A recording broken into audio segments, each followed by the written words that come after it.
CTV News with Carlyle Fiset. Good evening. Thanks for joining us. London police laid charges today against the person accused of running over a young boy last December as he was getting off a school bus. The 7-year-old later died in hospital, and as Jerry Dewan reports, the bus driver faces charges as well. It was December 16th of last year. At the end of his school day, 7-year-old Dante Caranci was getting off the bus in front of his home on Longwoods Road in Lambeth when he was struck by a Honda Pilot. Despite the efforts of bystanders and emergency services, Dante succumbed to his injuries and died in hospital. Police say their investigation indicates the westbound Honda made no attempt to stop, despite the bus safety arm being extended and red lights flashing. After a 6-month investigation, police have now charged 47-year-old Atir Mir of Milton. We have reasonable grounds to believe that the driver of the vehicle committed the offense of dangerous operation causing death. Police say Mir was doing courier deliveries at the time of the incident. They have also charged the driver of the bus. London resident Jose Lima was 81 at the time of the crash. He is facing 1 count of criminal negligence causing death. Many safety steps were ignored by Mr. Lima, including failure to ensure traffic was stopped and it was safe for the child to exit the bus and cross the roadway. Lima has since turned 82 and has a Class E driver's license, allowing him to drive smaller buses. Police say an individual must be at least 21 to drive a bus. They do courses with the ministry, they do written tests, they do a driving test, they do medicals, they do vision test as well. There is no limit on how old a driver can be, but there is requalifying tests every 5 years. London police say the city saw fatal motor vehicle collisions drop 45% in 2024 compared to the previous year. But even one is too many. Tragically, Dante Caranci was the final road fatality of the year, just days before Christmas. Staff Sergeant Anderson says traffic investigations can be intensive and are very detailed, which is why it took half a year before charges were laid. Doing the measurements, doing speed analysis, trying to determine line of sight, how long we could see from where the bus was stopped to where the oncoming vehicle was coming. A lot of those things take time. London police say that during bail proceedings, they requested and the Crown sought driving prohibitions for both Lima and Mir, but only Lima was given a prohibition. Jerry Dewan, CTV News. A Windsor man accused of murdering a local musician 3 years ago is free tonight, acquitted by a London judge who found Crown prosecutors failed to prove their case against him beyond a reasonable doubt.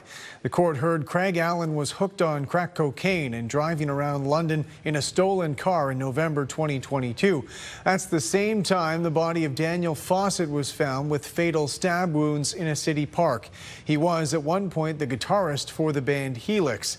The judge determined Allen lied to police officers about his whereabouts, but she also found the Crown's key witness was unreliable and could not find grounds to convict. Allen's lawyers had argued he was made a scapegoat in this case. The evidence that the witness provided was not reliable or credible, and so based on that absence of evidence, there was not sufficient basis to conclude that he was the person who committed the act. In another courtroom, a London woman who strangled her mother to death heard victim impact statements from people close to her mother. With more on their submissions, here's Rita Ismail. 3 victim impact statements were submitted inside a London courtroom today. 2 were read out loud, directly addressing Barbara Cabala, who was found guilty of manslaughter this past January. She was convicted in the strangulation death of her mother. Elzbieta, a close friend and neighbor, described Elzbieta as a kind, considerate, friendly, funny, and helpful individual who embraced life. As she looked directly at Cabala, she said, "Every time you hear the click of the handcuffs around your wrist, know it's your mother saying, 'I win.' Every time you hear the click of the jail cell, know that it's your mother saying, 'I win.'" The woman said 4 years later she remains traumatized by what she heard and witnessed the night Elzbieta died. During the 3-week trial, the jury heard evidence that Cabala and her mother didn't always see eye to eye. On July 7th, 2021, the verbal arguing boiled over into a physical altercation at the townhouse the two shared. When London police arrived to the home following a 911 call from the accused, the mother was found unconscious on the floor.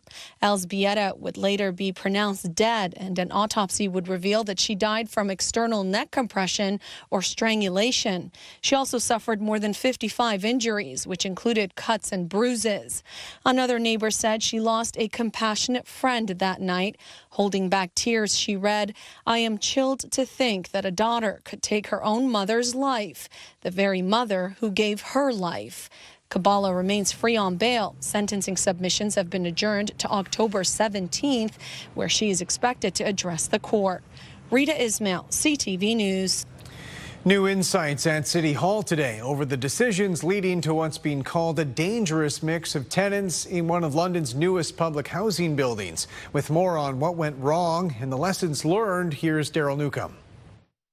Completely turning around the troubled public housing building at 122 Baseline Road will take time, but tenants are seeing recent improvements. There's been 2 problem units that have been moved out. In February, an auditor's report detailed the lessons learned since the 61-unit building opened in 2022. The audit determined that a problematic mix of tenants moved into a building never designed for high-needs individuals. Specifically, people facing homelessness, addiction, and mental health challenges were moved in alongside women and children fleeing domestic violence. Now, City Council's governance working group wants to ensure that there are policies in place to prevent a repeat in the future. My understanding is there were agencies using the housing stability workers that were placing people in that building. City staff admit that there wasn't clarity when the building was first occupied about who exactly chose the tenants. Some of the challenges that we had were there was a struggle between the agreements and who actually was selecting the tenants. That lack of alignment between the city, London Middlesex Community Housing, and social service agencies resulted in the problematic tenant mix. The city makes a recommendation to the property manager, which is LMCH. The agencies were also advocating on behalf of the tenants that they wanted to serve. City staff assured the governance working group that LMCH was giving control of its own tenant mix when moving into its newest building on Sylvan Street. All those in favor? But the working group still requested to see the current tenant placement policies for other public housing at its next meeting to determine if a citywide policy needs to be developed. Where governance really wants to look into these policies is how do we do it? And there's a reason that highly supportive housing is provided by specialized providers like Indwell because of their experience, their staffing. Lewis added that changing the tenant mix at 122 Baseline has been gradual because of the need to find appropriate supportive housing for those being moved out. Daryl Newcomb, CTV News. A London City Councillor says City Hall should revisit how the deputy mayor is chosen.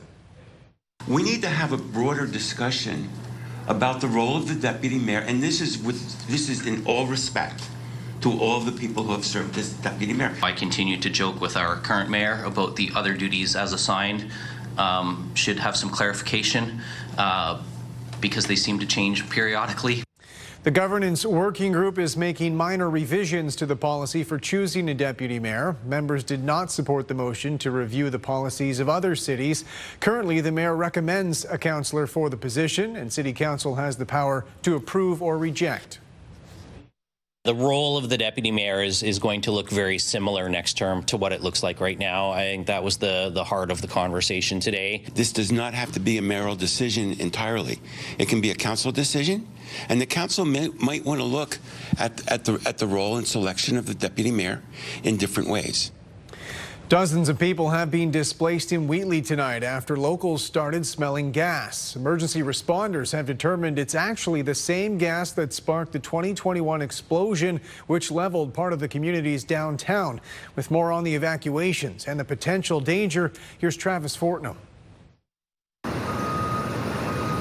Shortly before 2 Thursday afternoon, emergency crews rolled into Wheatley responding to a strong smell of gas behind the town's public library. The smell wafting through town, unpleasantly familiar to those who lived through this once before. It's a wave back to what we smelled before. Officials have confirmed the odor is hydrogen sulfide, the same toxic gas that leaked up through the ground and into a building's basement in August 2021, triggering an explosion that that rocked the small town, displacing dozens of residents for months. Among them, Becky Lamb, whose home on Foster Street sits just beyond a wooden fence from the current investigation site. We got evacuated with just the clothes on our back, and this time we earned the same situation. We found a area at the back of the library that's bubbling with water and gas coming up. Fire Chief Chris Case sharing details in a video posted by the fire department as officials worked to contain the situation and find answers. Around 6:30 p.m., the evacuation zone was expanded to a 100-meter radius with more than 60 residents now forced out. This is the last thing we wanted to see. We know this is a terrible thing to happen again. Here we go again. Like, we're going to lose it all again. Becky and her husband spent 2.5 years out of their home following the last evacuation forced by the gas explosion. This time around, there's been no explosion and no injuries have been reported, but power has been cut to part of town, and there's still no timeline for when residents will be allowed back. It's heartbreaking.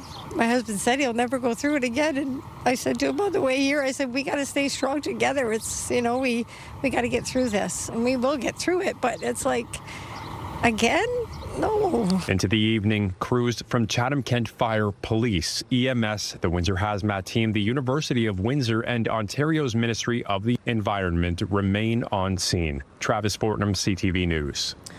New data shows Canadian wages are up more than 4% compared to this time last year, well ahead of the national inflation rate. However, that's an average of all industries. And as Andrew Johnson reports, pay raises vary widely between sectors. Ever since the pandemic led to skyrocketing inflation, many Canadians have felt like they're drowning, not getting ahead. But the numbers have been turning around.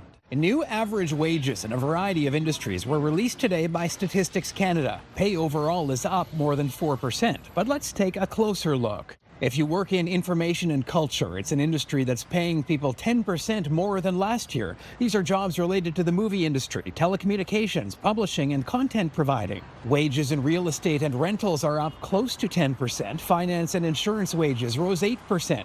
Education is paying 7% more, and so is forestry and logging. At the other end of the spectrum, the average wage for people who work in utilities, think electric, gas, and water, is down close to 3%. Wages in retail down a bit as well, and in wholesale. The arts, entertainment, and recreation sector also didn't keep pace with inflation. Despite Canadians on the whole making more, one economist explains why right now, for you, it may not feel like it. The general person who may have seen reasonable wage gains since 2023, say, doesn't take that and compare it against the fact that coffee's $20 and it used to be $10 for a package. They don't compare it to the fact that butter is more expensive and beef is a lot more expensive. These are the types of calculations that economists do. We talk about real wages and whether you're gaining against inflation, but folks are upset. He also points out this trajectory of rising wages and economic growth over the past year or two is now in serious danger thanks to the Trump and tariff factor, and the near future is very much a question mark. Andrew Johnson, CTV News, Vancouver. A grand opening in Elgin County for the community's long-awaited hospice facility. Sean Irvin has more on today's celebration, 3 weeks out from welcoming the facility's first patients. This new building in St. Thomas is designed to provide those in their final days peace and natural tranquility. This is absolutely a retreat. This is the cottage. The cottage will serve as a 10-bed hospice, the first of its kind in Elgin County. It was built at a cost of $18.5 million with community support. Until Thursday's grand opening, the fundraising campaign was nearly $5 million short. But a $3.5 million gift from the estate of the late Mary Ann Berry has changed that. A monumental gift, $3.5 million, is transformational and one of the largest gifts in this community. As a legacy to Mary Ann, the hospice has been renamed the Berry Family Hospice of Elgin. Her estate executor says the allocation reflects Mary Ann's pledge to support the community's greatest health care needs. The largest one that became apparent was the need for hospice and end-of-life care and respect, and the fact that we were the only community that didn't have this beautiful facility made it clear that it was a missing piece. The cottage includes not only hospice rooms, but vast gathering spaces both indoors and out. The date of the first admission has been tentatively set for July 22nd. Initially, 8 beds are funded with the support of 40 staff members and almost 200 volunteers. All will work to ensure those passing and their loved ones are given time to say goodbye. And just be together, knowing someone else is close by, ready to take care of those complex care and pain management needs. That peace of mind is crucial as end of life nears, according to this retired priest. I think about the individual who's dying, that there's a place to have a place of dignity, a chance to have those long conversations with family members. In St. Thomas, Sean Irvin, CTV News. City officials say the Byron outdoor pool is closed for repairs. They say there's electrical damage to its pumping station caused by this week's storm. Recreational programs at the Broke Lane facility have been canceled for the coming week. All other outdoor municipal pools and wading pools will open for the season Saturday. Officials in Clinton say that community's outdoor pool will not reopen. It was closed in 2022 after falling into disrepair. Last summer, Central Huron Council voted to fill in the pool, but held off in response to public pressure. Officials had applied for a government grant to cover the $5 million needed, but they now say that grant was denied, so the pool will be filled in and returned to green space. We're a little more than a week out from the Clinton Raceways' new grandstand opening up. The multi-million-dollar project began last September and continued into the early days of the racing season, delaying the start by 2 weeks. Racing resumed earlier this month with limited use of the new grandstand. A full reopening is planned for next weekend. And the Library Theatre in Godrich may be in line for a renovation. Town officials in Godrich Little Theatre are funding a feasibility and business case study exploring renovations and expanding its uses into a community art hub. The library was originally a harness shop built in the 1840s. It was slated for demolition in 1978 before community members stepped in. Results from the renovation study are expected this fall. Later on CTV News, a handcrafted luxury ride, the London student and his custom Benz built with his own hands.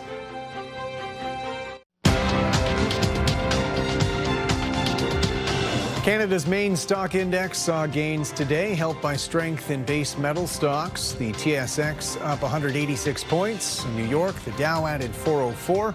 The Nasdaq climbed 194. The Canadian dollar gained half a cent today. On commodity markets, gold is up almost $5 an ounce. Oil added 32 cents a barrel.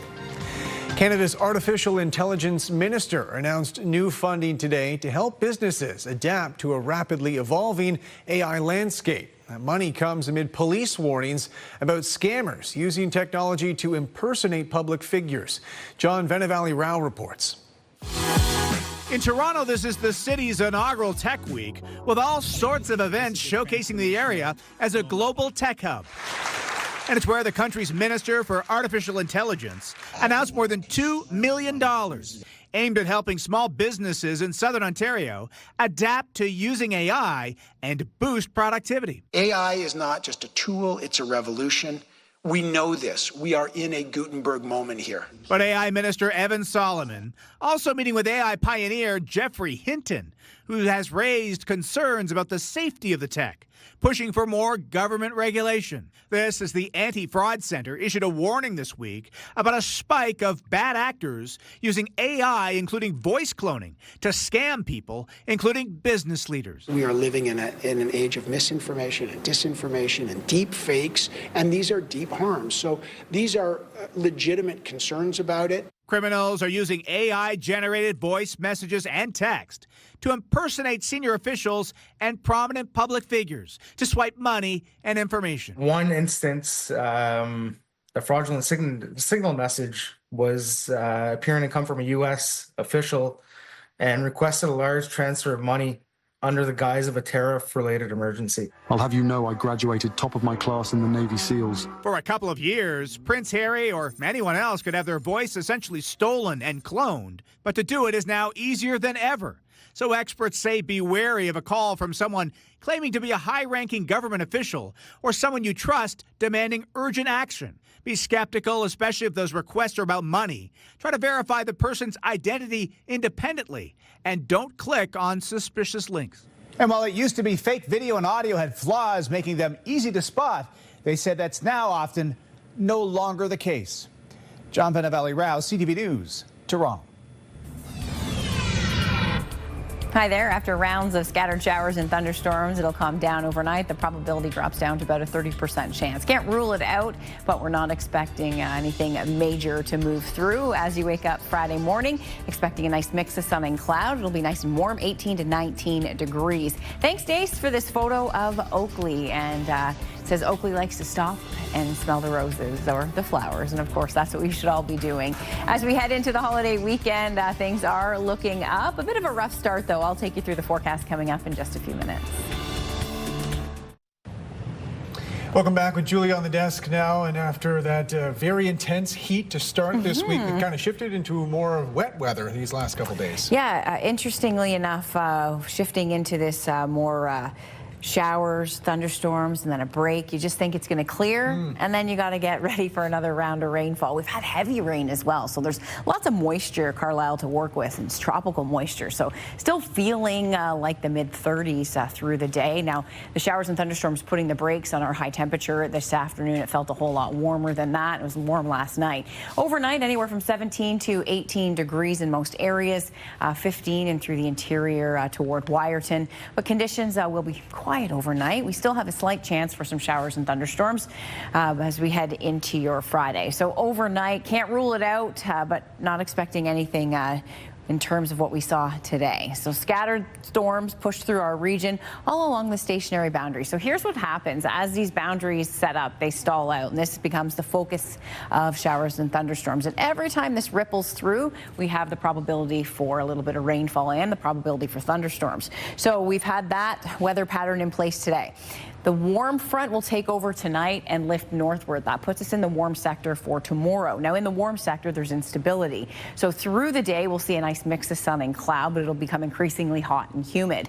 Now, we do have some scattered showers and thunderstorms first thing in the morning towards Grey and Bruce County, but most of the day should be dry until we hit the afternoon, evening, and then we'll see another line of storms come through.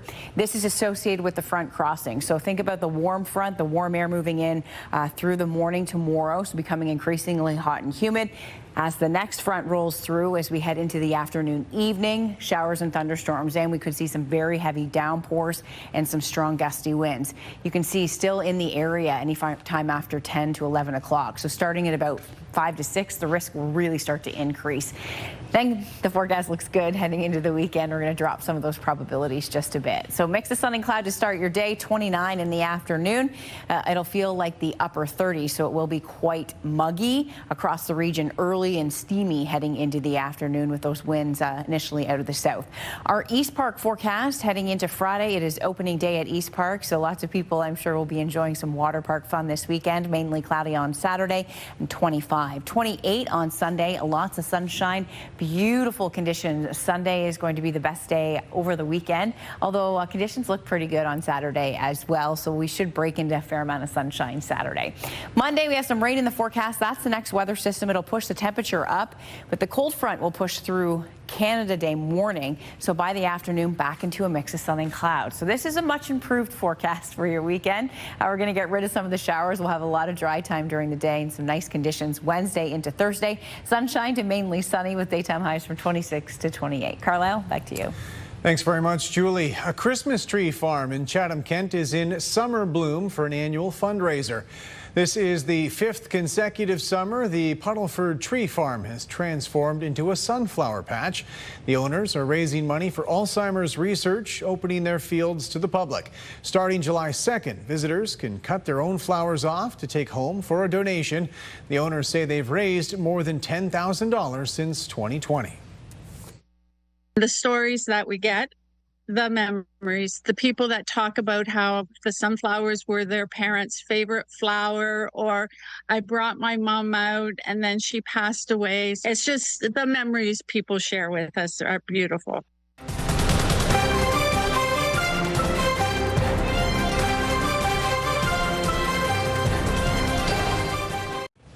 Welcome back. Finally tonight, a local high school student who's landed a lucrative scholarship for his engineering potential. He's combined woodworking and robotics, creating an electric vehicle prototype all on his own. Brian Bicknell reports. At this luxury car dealership, there's one Mercedes-Benz without a price tag, but it has already earned one aspiring engineer greater riches than he could have imagined. And I'm pretty sure this is probably the first of its kind in Canada or even North America. This is Rebel Zabian, and this is his fully electric and fully functional wooden replica of a Mercedes G-Class SUV. The 18-year-old Regina Mundy student designed and built it, combining skills he learned in woodworking and robotics. It took me around like 2.5 months to finish, a total of 120 hours of work. I would work on this in between lunches during school, and I also had a woodworking class. The prototype has helped Rebel land a prestigious $120,000 engineering scholarship from the Schulich Foundation. He's one of 100 students across the country chosen from 300,000 applicants. Beautiful. I believe in him. He did the best. He got the scholarship. He's entered university, and I'm super proud of him. It was just a frame and a chassis. And then I just look at the completed project. I'm like, wow, that must be such a good learning experience. The G-Wagon replica is on display at Mercedes-Benz London for the time being, where company officials can showcase the local talent. Hard to replicate something like that without having one to compare it with, but it turned out very well. As it happens, young Rebel is graduating high school on this night, and not just with a generous scholarship, but a story to tell and a memory of a passion project that launched his future. He's set to study at Western, flying high toward a career in aerospace engineering. When you think of like how difficult this is to achieve, when you just remind yourself of that, it's incredible. It's not something that's ordinary. It's a unique experience. Brian Bicknell, CTV News. That's it for us. Thanks for watching. For all of us at CTV News London, I'm Carlyle Fiset. Have a good night.